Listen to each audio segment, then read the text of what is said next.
Hey there, Brooks here. Thank you for taking time to join me today for today's 5 for 5 video devotional. Hope your day is off to a good start, no matter what time of day it might be for you. So let me ask you a simple question. Do you know the difference between a thermostat and a thermometer? Well, I know you do. I know you understand the difference. I doubt you get the two confused. But have you really thought about what makes one distinct from the other? Well, here's what it is. For a thermostat, it's going to decide what the temperature of the room is going to be. If a thermostat says that it's going to be 68 in that room, well, it's going to be 68 degrees. If it says it's going to be 75, that room is going to be 75 degrees. A thermostat determines the surroundings. It sets the temperature for everyone else. A thermometer, however, is different because if you take a thermometer, let's say outside, and it's a winter's day, well, that thermometer may adjust down to 35 degrees. But if it's a summer day here in Savannah and you take that thermometer outside, it's going to adjust upwards to probably 95, 96 degrees. A thermometer doesn't set the temperature. It responds to the temperature around it.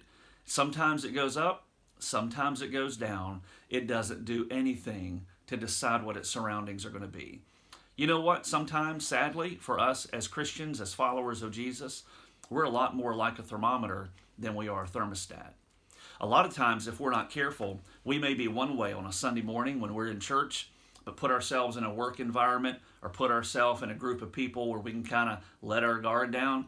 And sometimes maybe we're telling those old jokes or we're using that language or engaging in some things that we would never do openly in front of people on a Sunday. Like a thermometer, we've adjusted down to fit our conditions and our climate. Sometimes what this world needs is not for us to adjust to our conditions as believers. What our world needs, not just sometimes but always, is that we go in as believers who set our feet and square our shoulders and say, I'm going to represent Jesus no matter the cost. Doesn't matter what people around us do. Doesn't matter what our conditions may be around us. We're going to plant our feet, we're going to square our shoulders, and we're going to proudly represent the person of Jesus who proudly gave himself for us. You know, when you think about those early believers, many of them died for their faith. Many of them suffered in horrific ways because of their association with the person of Jesus. That would have never happened if they were thermometer Christians that just adjusted to their climate. Oh, so Caesar doesn't want us speaking the name of Jesus. Let us just adjust to that and we'll be nice and safe. That's not the way they lived.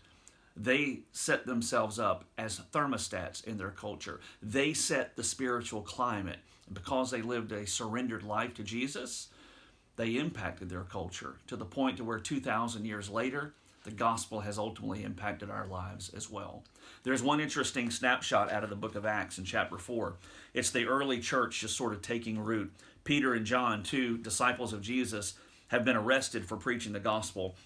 And it says in Acts chapter 4, verse 13, speaking of the religious leaders, many of whom had just had a hand in crucifying Jesus not long before, it says, as they observed the confidence of Peter and John, and understood that they were uneducated and untrained men, they were amazed and began to recognize them as having been with Jesus. Man, what a great testimony. These very same people who had a hand in crucifying Jesus could look at Peter and John. Peter, if you remember, had cut and run. I mean, he had betrayed Jesus. But now he's boldly standing. And these religious leaders who crucified Christ look at Peter, they look at John, and say there is something different. These men are standing for truth at great cost. And as they did, they set the spiritual climate around them.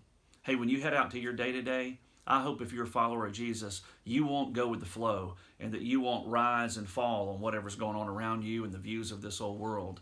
But I hope that you'll plant your feet and square your shoulders. And I hope I do as well. Stand for truth and represent Jesus well and let him handle the results. Man, I hope you have a great day today. Don't live a life of compromise. Stand boldly for the person of Jesus. You have a great day.